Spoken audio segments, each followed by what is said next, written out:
Thank you, Jose. Thank you, everyone. Thank you for the very kind invitation. So I'm very proud of giving this colloquium online. And it's also an opportunity for me to present an ongoing result, ongoing collaboration with nearly finished results, but yet unpublished. And the reason I decided to present this work is because I think it's first a fascinating problem from biology, and I suspect many of you have already heard about this type of bacteria, which is called myxobacteria, and I will explain the details of it, why it's fascinating, and why it's important to do modeling about it. Also, it's a good opportunity to discuss several types of modeling. So I highlighted hyperbolic models, which have been used a lot, and more recently, individual-based models for this type of bacteria as well. And also, at the end of the talk, I will also discuss perspectives about crowd modeling, which I believe this type of bacteria is a good, let's say, way to develop general models of crowd. And the reason for me that first, it's really a crowd issue, as you will see. And second, data are so fantastic that you can really challenge models of different natures, microscopic, macroscopic, and so on. So it's something which we have been working on for a while now, for several years. But as you will see, there are still a lot of open questions, and I think it's a good way to. It's very interesting for me to discuss about you and this audience about this project. I will welcome, of course, any feedback, either for the short discussion after the talk or for later discussion for those of you who are interested. So let me begin with telling you about names of people involved in this collaboration. So it's mainly a collaboration with Tam Mignot, who is a microbiologist in Marseille, south of France. And together we co-supervise a PhD thesis of Jean-Baptiste Saunier, who is soon to be submitted. And so they are both at the Laboratoire de Chimie Bactérienne in Marseille. So they are both biologists by training and by interest, and they are working on this type of bacteria I'm going to tell you about. And more recently, Michel Romanos joined the collaboration as a postdoc in Lyon. And also we had a dedicated project of 6 weeks last year involving Hélène Bloch, Benoît Fabrège, Benoît Godel, and Adeline Lefebvre-Lepeau. To focus on one specific question about this bacteria. So what's this bacteria? It's a Myxococcus xanthus. I don't know if you can see the top of the screen. Okay, I'll do it like this. Okay, so it's called a social bacteria because it goes through a life cycle of let's say pluricellular nature. So if you start from a colony, it can either be in a good shape with a lot of food, and then there is a cell and bacteria proliferation, cell division, a lot of divisions, and it's called a vegetative state where essentially there is no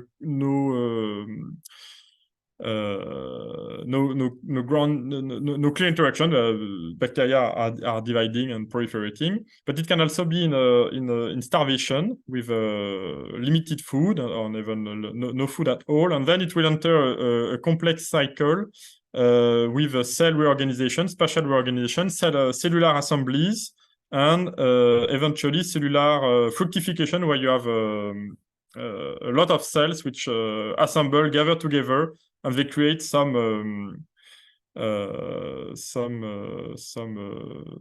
like kind of mushroom full of cells. And then the bacteria can enter some dormant state, some kind of quiescent state before they can start the cycle again if conditions are better. And today we're going to focus on the spatial reorganization step of this life cycle. And for those who are more familiar with Dictyostelium discoideum, which is not a bacteria but another type of cell, it's a kind of similar life cycle seen from a very mathematical viewpoint, I would say. Okay, and it's a social bacteria, and it's also a predatory bacteria, and it can feed on other bacteria like Escherichia coli. And there is a quite famous experiment which recapitulates all this life cycle, including predation by myxo over the prey, which is another bacteria. After all the prey has been digested, there is this starvation phase where when the cells are going to assemble and to reorganize, especially the bacteria. And then there is this fructification stage where they create this kind of mushroom and so on. So let me start the movie. On the left side is myxo, this predatory bacteria. And the right side is coli, Escherichia coli, the prey. And you see that the bacteria myxo is invading the prey at some speed, which is by a side remark, a very interesting process by itself.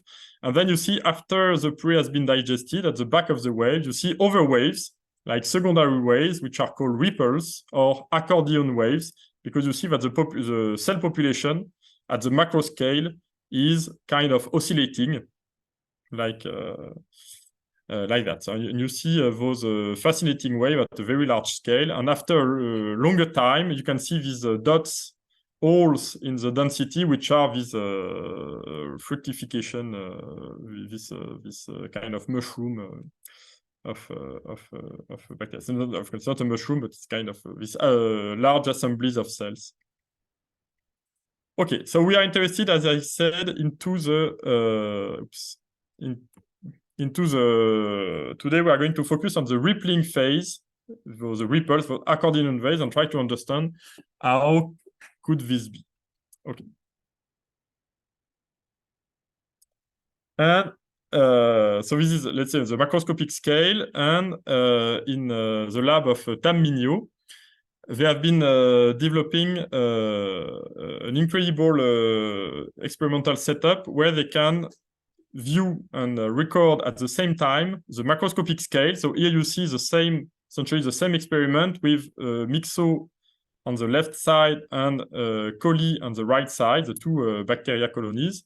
And at some stage where you can see the assembly of cells, and you can visualize, maybe not perfectly well on this one, but I will show you a later picture with a better resolution, when you can see the ripples, those waves, the secondary waves after predation has been done. And because each of these picture is in fact a mosaic of high resolution picture, so each small square is itself a high resolution picture, you can zoom in this image, which is actually video, and you can go through all scales, the macroscopic one, up to the single individual scale, which is this A4. You see the multi-scale zooming. And so you have like a wealth of information, either about individual cells or colonies and macroscopic. So for people doing kinetic modeling about bacteria self-organization, as I've been doing for a while, it's really an incredible source of information, so that you can build up models of which are dedicated to those scales. And this was coined by Bactorable by the group of Tam Mignot. Okay, so now let's go into those videos, and I'm going to show you a movie of the previous experiment, always the same. And this is taken for some purpose, I will detail later, is taken at the border of the pre-colony. So now coli was on the left side of this image, and on the right side there is it's an outer field where outside of the pre-colony. So if I go, for example, here, it's somewhere here in the border of the pre-colony. And the point is that it's not exactly the same background. There used to be prey on the left side, which has been digested. There is no prey anymore, but there is some kind of signature of the prey. And on the right side, there was nothing. It's just a medium background without prey. And I'm going to run the video, and you will see a clear different patterns on both sides. And the delimitation between the two patterns is essentially the border of the pre-colonies. So very something different. And what is interesting from the modeling point of view is that you have two states of collective motion. If you look on the left side, you see the accordion wave, the ripples, which are those fascinating pattern that you can see. And on the right side, you have a kind of swarms, like flocks of bacteria, which are moving around. And they are two, they are the same bacteria. Here in this video, there is only Myxococcus xanthus, no other bacteria anymore because the prey has been digested. So we have only one single type of bacteria, but which is in two states of collective motion. Either this swarm, which is essentially a 2D motion with flocks going around, or swarms. On the left side, you have those ripples, which is a very coordinated with a vertical waves, which is with cells. If you look into the wave, they are very well aligned. So it's essentially a 1D pattern. And of course, the question is very interesting because you have two states and you would like to have a model that could recapitulate both. Okay, and this is one of the purpose of this work. So to give names, so the left side will be called the rippling. The ripples are those bonds of bacteria which are moving, and the right side is the swarming, where you have the swarms of bacteria. Okay, and now the question, as I said before, in terms of modeling, is to go from the individual to the, let's say, I call it the swarms or the crowd motion, because as you can see on the left side, which is a snapshot of the swarming field. So if you can zoom again, you have this type of resolution image where you can see each cells individually. It's a kind of crowd. And you would like to understand what are the individual rules that can lead to such swarming or rippling patterns, depending on the background. So let me show you how does such a bacteria move. So it moves like back and forth always with a lot of inertia. And there is a kind of, it has been assumed to be an oscillatory motion, because you see very frequently it will change the direction. And it's not that it reverse, it's a reversion. It's not that it turn around. It's like the leading pole is exchanging its role with the lagging pole, which is behind, and the bacteria is going back and forth like this. And you can see sometimes some interaction. And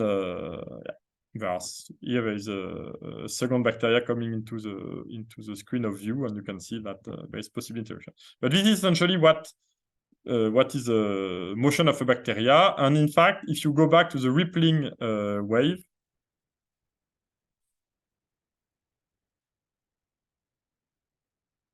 which is this one, in fact, bacteria in those bonds, in the dense bonds on the left side, they are moving back and forth in a synchronized way. In fact, a wave is an area with a high density of bacteria, which are moving all together in a coordinated way. And when they face another wave, they just reverse essentially all of them, and they are going back and forth this way. So it's a very there is very little net motion, because the bacteria are always moving back and forth, trapped between two bands of bacteria in the neighborhood. Okay, so this is individual motion, and now you can see the crowd motion. So this is not very informative at this step, but just to show you what kind of image you can have access to and what kind of data you can extract, provided you have a good segmentation algorithm and a good tracking algorithm on top of it. And you see those bacteria, some of them are in a very congested area where they are trapped by many other cells. And some are isolated, and some are moving in little groups. Okay, there is a kind of diversity in the motion.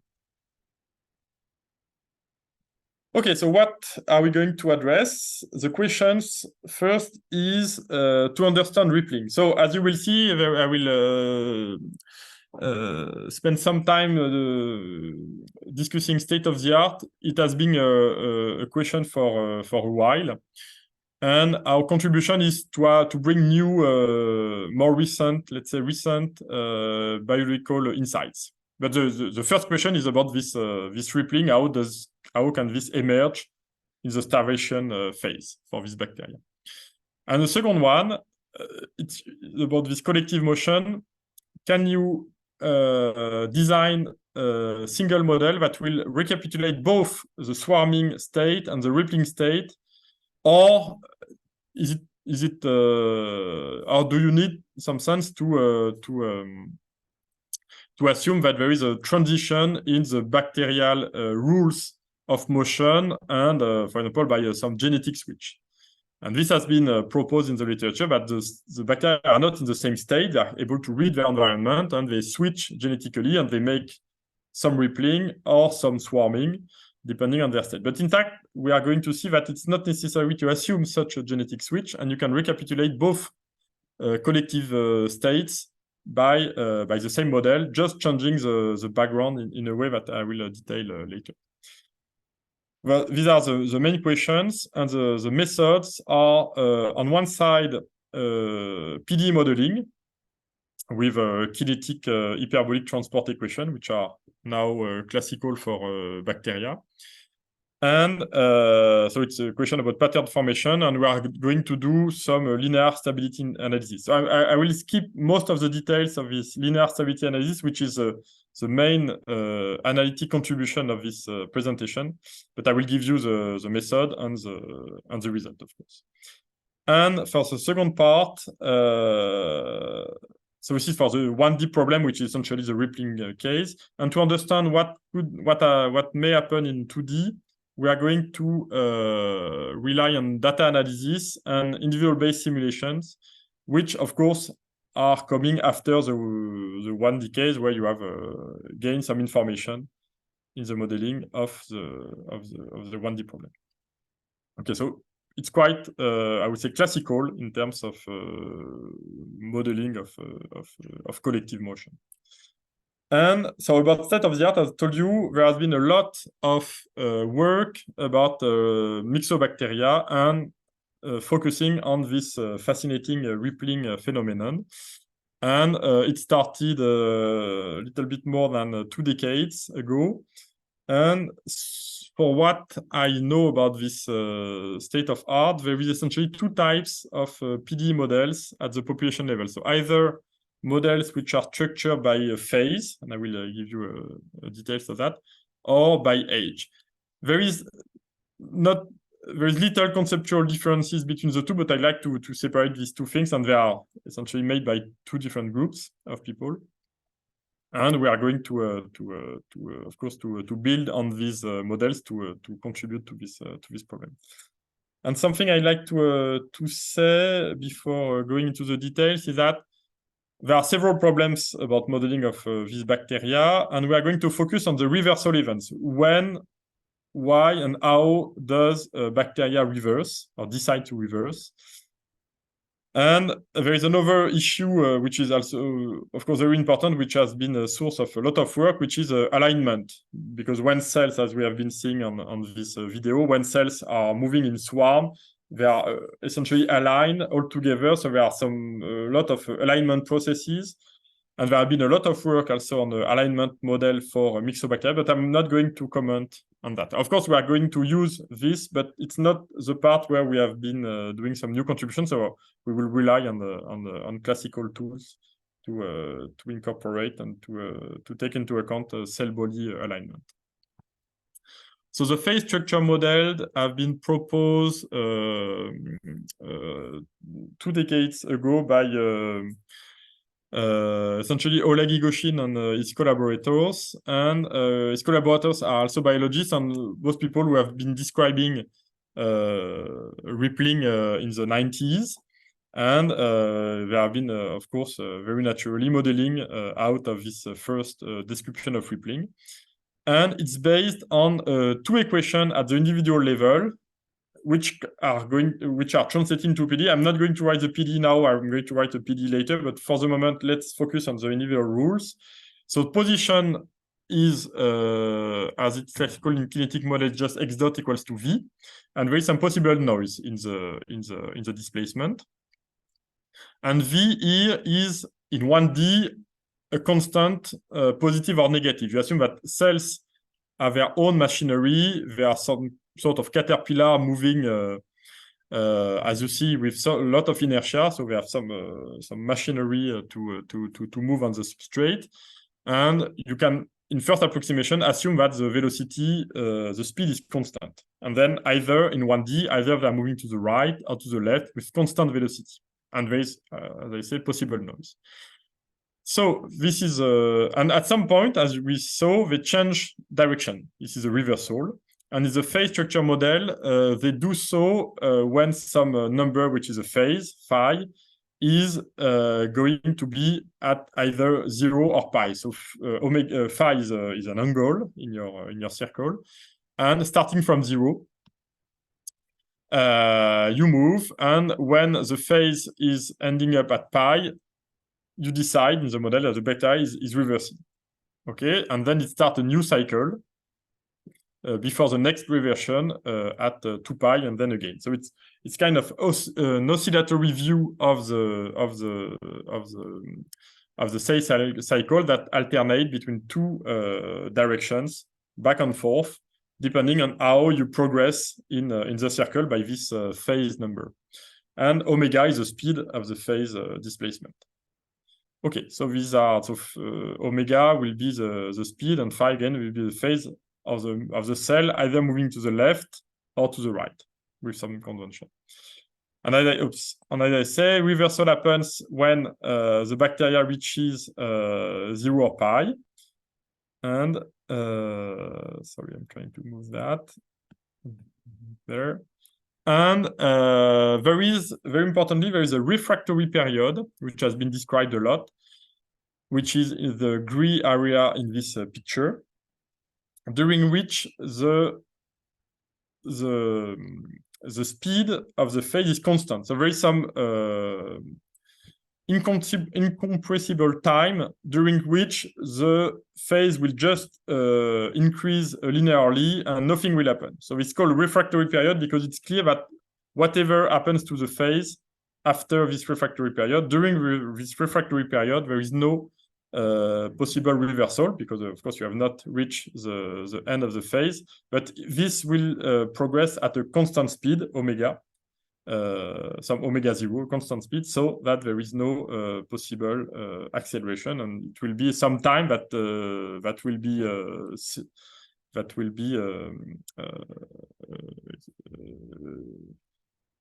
at least there between before the next reversion. And after this refractory period, omega can be modulated, so there can be some acceleration in some phase acceleration that will trigger a reversion soon, let's say. And this is, let's say, modulated by some external signal, capital S, and this will be a subject of discussion later.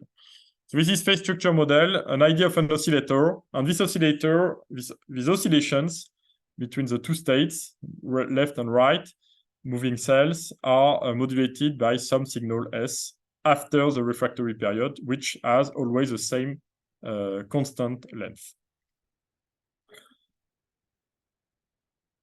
Okay, so, and if you run this type of model, you can reproduce rippling, which is, of course, very satisfactory, and which has led to several very interesting papers. And here you can compare, this is one paper by 2012, by Zhang et al. And in the group of Igoshin, and on the top you see individual-based simulation, where you see after a few hours the emergence of those bands. And if you look at the video, you are going to see them oscillating. And bottom is the emergence of the rippling in the experiments, where you see again these high density bands in the experiment. Okay, so H structure model have been proposed by Pierre Degon, Angelica Manhart, and Yu, and also further studied by Angelica Manhart a year later. So these are more recent works.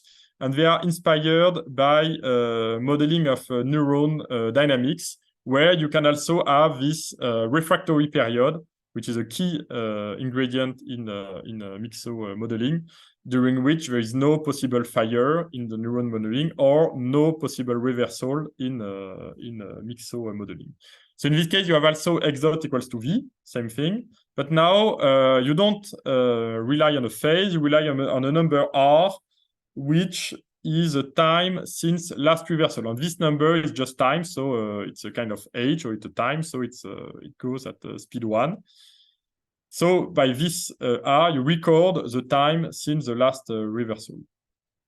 Of course, you reset r equals to 0 at each reversal, so that you can count again. And reversal will happen at random exponential times. Yeah, okay, that's it.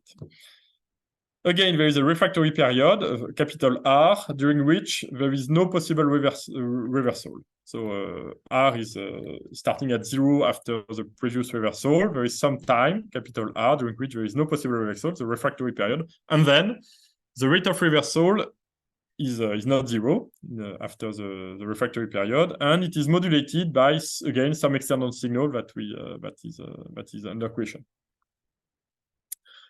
So it's not the oscillatory point of view, but again, you will see random times of reversion, which will be for sure beyond this capital R time, because before this time, there is no possible reversion.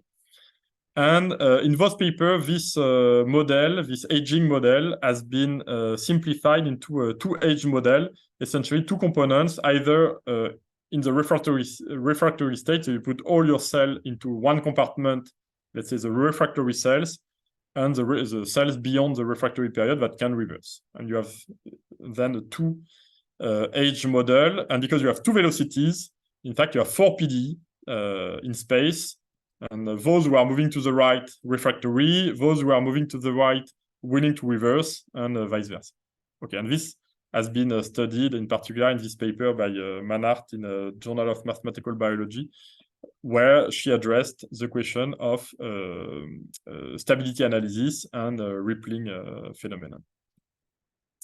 And if you look into the simulation, for example, in this 2018 paper by Degon, Manhart, and you see that also this model is able to reproduce the rippling. So here are particle individual base simulation in 2D, where you see those bands, and the color is the orientation of the cells.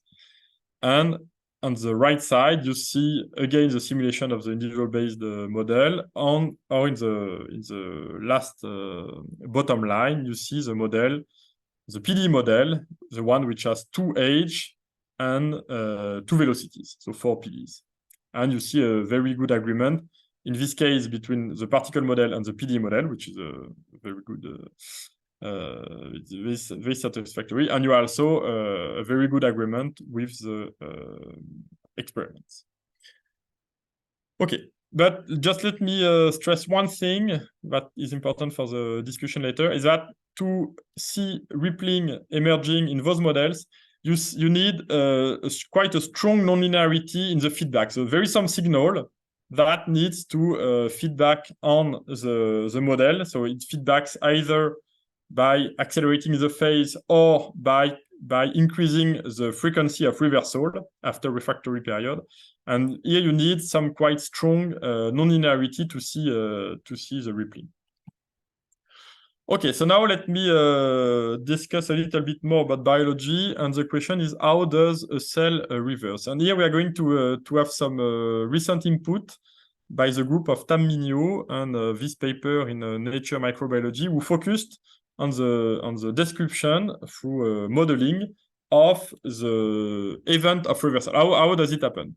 So I'm not going to give you a lot of details about that because I don't have time and I'm not really an expert into that. But the point is that you have proteins inside the cell, and some protein determine the head of the cells and some protein determine the tail of the cell. And at some point there is a flip where the protein are going to move from one pole are going to exchange. This is what you see in this cartoon, where you have green and blue proteins on the head, at the head of the cell, and after some time they are relocalized on the left side, which is now the head. This is what is a reversal, and this has been described in details, in particular in the group of Tam Mignot.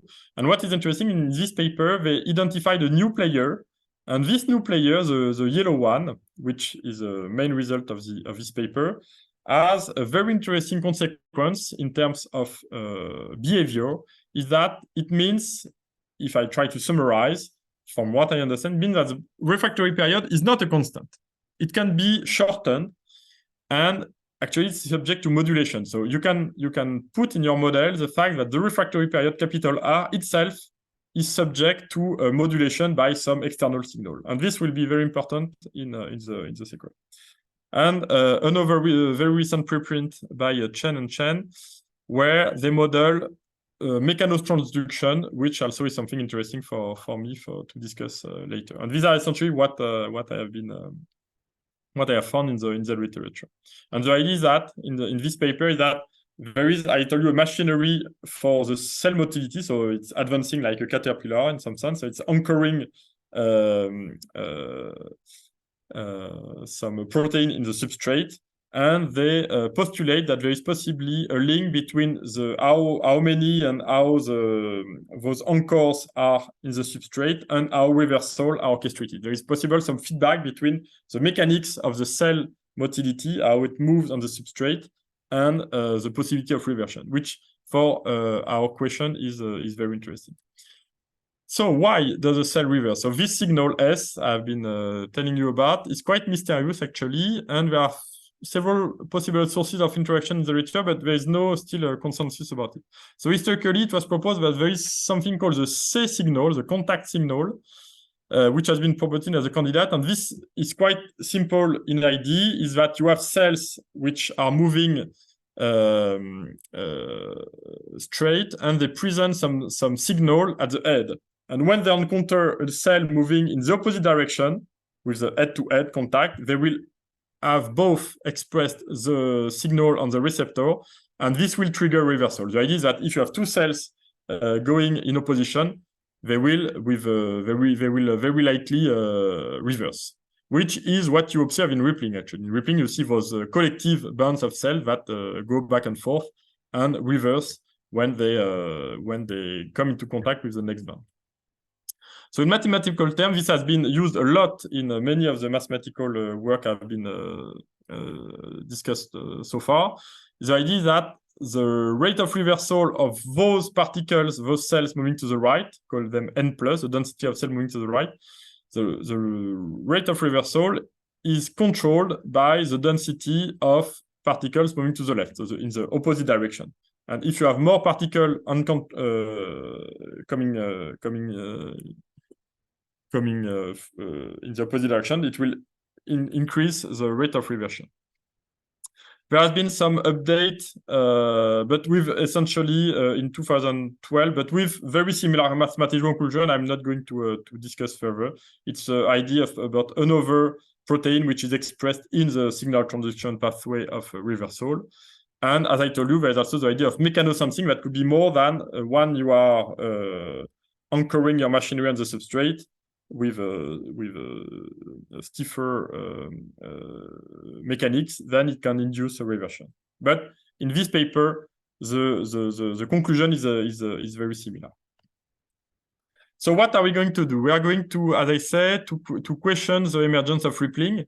And for that, we are going to put into the previous models, and in particular the age structure model, this modulation of the refractory period, which has been identified in and evidenced in this Guzzo et al. Nature Microbiology paper. So there is this new ingredient that we are going to put in the model, and we are going to see what are the consequences.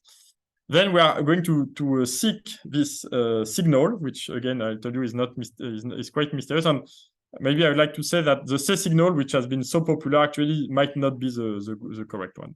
So we are going to revisit, and by means of trajectory analysis and cell tracking and detection and reversion, we are going to try to see if there is a signal and what could be a signal for the cell to reverse. And then I will conclude with this idea of two collective states, either rippling or swarming. Okay, so here's the model. We are going to use essentially the same model as in this paper by Degon, Manhart, and Yu, and Manhart, which is the mathematical analysis of this one. We are going to call R the time since last reversal variable, so it counts the time between since the last reversal, which is reset at each reversal. We have now a density which is structured by position, of course, in 1D, velocity which is plus or minus 1, this one is easy, on this time R since the last reversion. And we are going to see transport in space because of motion and transport in R because of aging. And we put the reversion. Reversion is one cell which is changing state. So when it changes state, there is a reset. So R is put to 0. And there is an influx of new bacteria, those which are reversing at this time from the opposite velocity. And this will depend on the rate of reversal, which is called lambda, which depends on the signal. And a refractory period, because H here is the EV side function. So when R is smaller than capital R, this is just 0, and it's just transport and aging, no reversal at all. And when R is beyond capital R, there is a possibility for reversion depending on this rate of reversion lambda. And this blue R of S is the main new ingredient coming from this paper. And this is what we call the modulation of the refractory period. Of course, it makes it makes a model a little bit more singular because, of course, you see now that the feedback is inside the EV side function, and we are going to linearize. And now the question is about interaction. What is the S, the signal? So at the moment, we are going to stick with the previous literature, and we are going to engage with the previous literature. And there is this n plus, which is the density of right moving cell, and n minus density of left moving cell. We are dissociated the population into directions. And as I said, signal, we don't know really what it is, and we are going to make two assumptions for the mathematical analysis. Either, as before, the head-to-head contact hypothesis, and you look at n plus acting on the left moving cell, the opposite, n minus on n plus and n plus on n minus. Or we are going to assume that it's sum of the two. Actually, when saying that, I realized that I also forget to mention a paper from 2002 by Fridtjof Lütcher and Angela Stevens, who also tackled this problem, but without the X structure. This is what I forgot about it, but it's quite important that there has been a lot of work on hyperbolic model without the refractory period. So this is my third hypothesis. And the second hypothesis is more, let's say, conservative. We just say that it's the local density that determines rippling. If you have a lot of cells, there might reverse. Okay, so we performed a linear stability analysis. I will not show you any details, just to tell you that it's a bit singular because you have to linearize something which is discontinuous, but then you have a delta Dirac and it's not really an issue.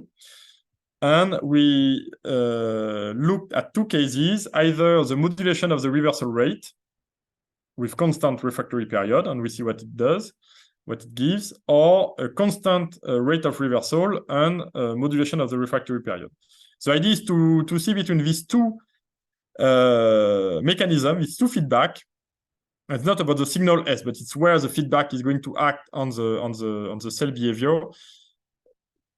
We try to see which one of the two is more efficient to make rippling. And the question, of course, as you can imagine, is the second one.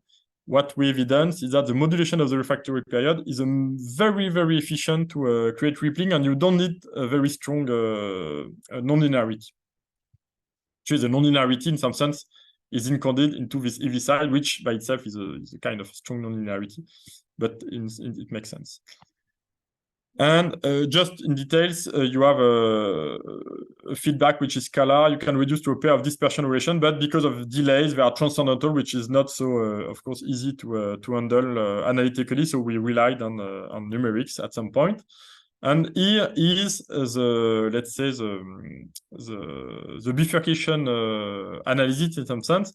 Let me take a minute to explain this figure, the central figure. The left figure is just the rippling. The time is going from top to bottom, and you have the density. And if you start from a homogeneous density, you see after some time that you have these bands which are moving at constant speed and which are reflecting against each other. And this is exactly the rippling that you see in time-space coordinate.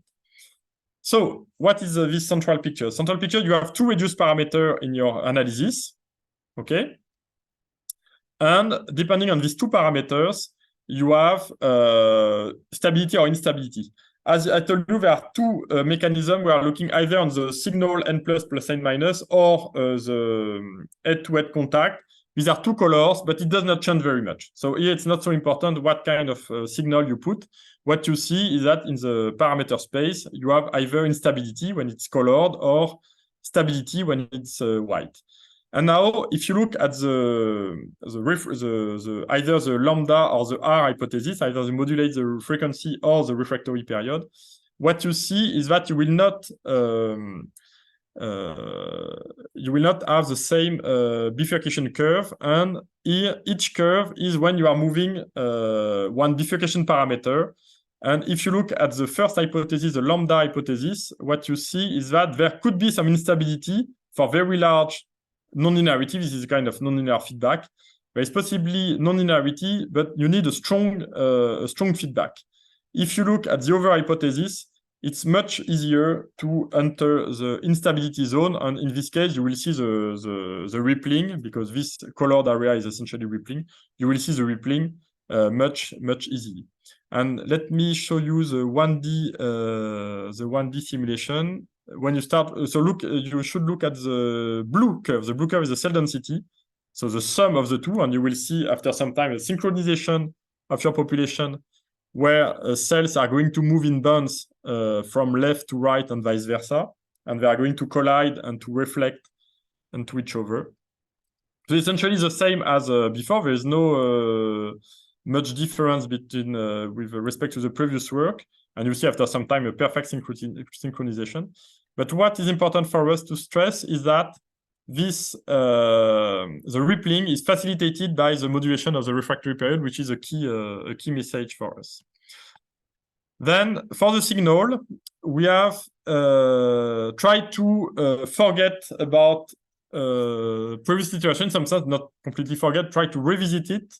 And our idea is that instead of trying to look at what are the state of the neighboring cells, either we try something like the local density, how many cells you have in the neighboring, there is essentially no signal. We try to see at the local polarity, an average polarity. Do you have many cells going in some direction against an individual cell moving in the opposite direction? It's not so clear.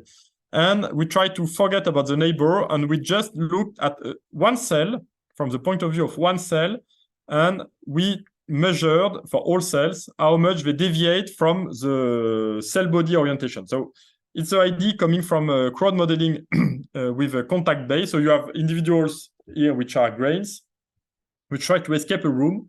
And in those models, for example, in the PhD thesis of Juliette Venel and work by Bertrand Maury and collaborators, what you see is that what you have in the model is there is some kind of preferred orientation where the people want to go. And because of contacts, they are going to deviate. And those contacts are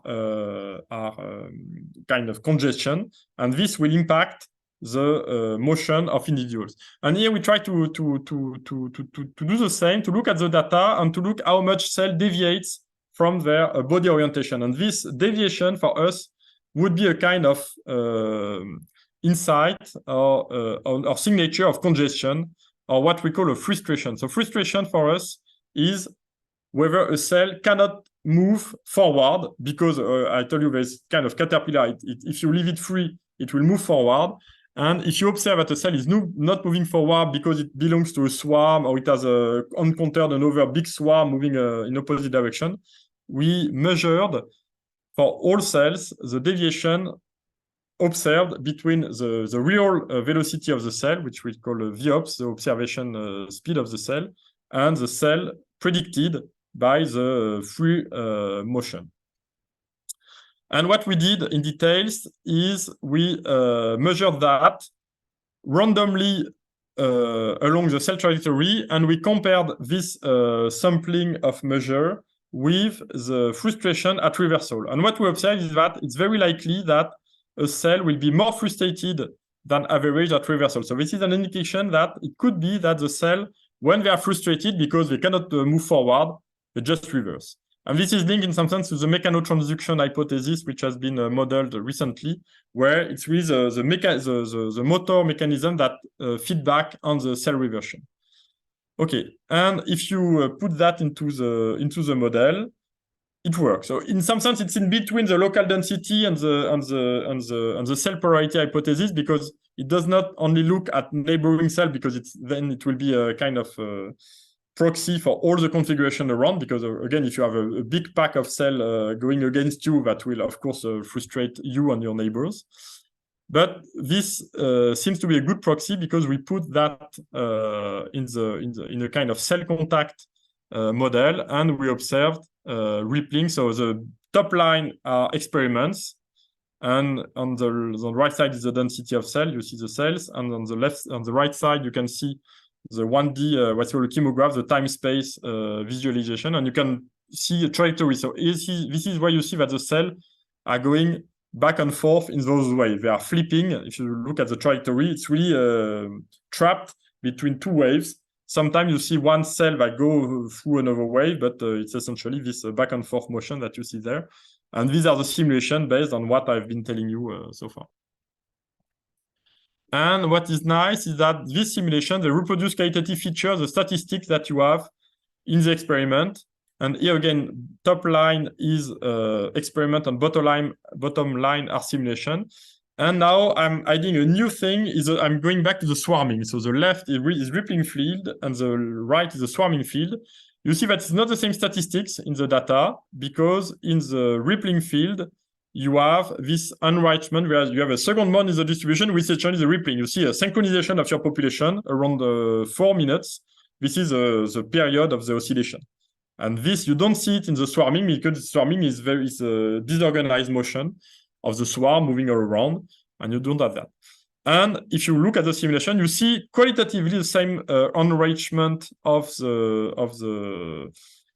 the time between reversal histogram, which is due to the synchronized state, no surprise, which is enhanced here in the simulation due to some simplification. And if you look into the swarming field, you have this distribution. So you have qualitative good agreement. I will go very quick on that. You have another qualitative good agreement on some other statistics, which is this frustration at reversal. And now let me show you the final movie where you are now answering the question: do you need a genetic switch between the rippling and the swarming? The answer is no, you don't need that. And here you see the pattern that you can observe in the experiment. And the difference between the two things is the background. The hypothesis there is that on the left side, there is a preference for alignment in the horizontal direction. The idea is that there is some background of the prey which has been digested, but which has a kind of a mark of the prey that make a preference for the 1D horizontal alignment. Whether on the right side, there is no, it's isotropic, but there is a persistency along the track of the previous bacteria, because there is alignment goes through cell contact and also a deposit of some EPS sugar on the background. There is a lot of additional stuff. I don't want to go into details. The idea that if you take into account the background as it has been going through in the experiment, you can explain the two patterns with the same individual rules, but the details of the background, which is not the same on both sides. And what is quite surprising is that with this some kind of minimal hypothesis, you can reproduce with quite a reasonable agreement the statistics that were not fitted with the model. So to conclude, it was, I told you, an opportunity for me to present you different type of models to address those questions of pattern formation. And we have seen hyperbolic models and individual-based models, which have their own interests. We have evidence that the refractory period, when it is modulated, this facilitates the rippling emergence, and this is in agreement with recent biological findings. We put forward a new hypothesis for the signaling, which might not go by direct cell contact interaction by means of exchange of proteins or molecules, but rather maybe that by global frustration due to let's say crowd motion, like in crowd modeling. And also we have evidence a possible role of the background in the rippling swarming transition of the two collective states. Of course, there are many questions which are left open, and just to cite the mathematical question, we have no clue about the derivation of macroscopic models. There have been contributions, for example, in the paper by Degon, Manhart, and Yu, and we'd be interested in doing that. And also to couple now the individual motion model with intracellular dynamics, for which there is a lot of information. And as I told you in the introduction, I also believe that that could be also interesting for people interested in crowd motion, because you have such a quality of data that you can really challenge and develop models of crowd motion. And of course, it's not human because there are specific rules, but for me, it's the same kind of framework in some sense. And actually, we have been working with people, and we are very inspired by what they have been doing in crowd motion modeling. And I'd like to thank you for your attention, and I take the opportunity also to advertise for postdoc position if you're interested. Thank you.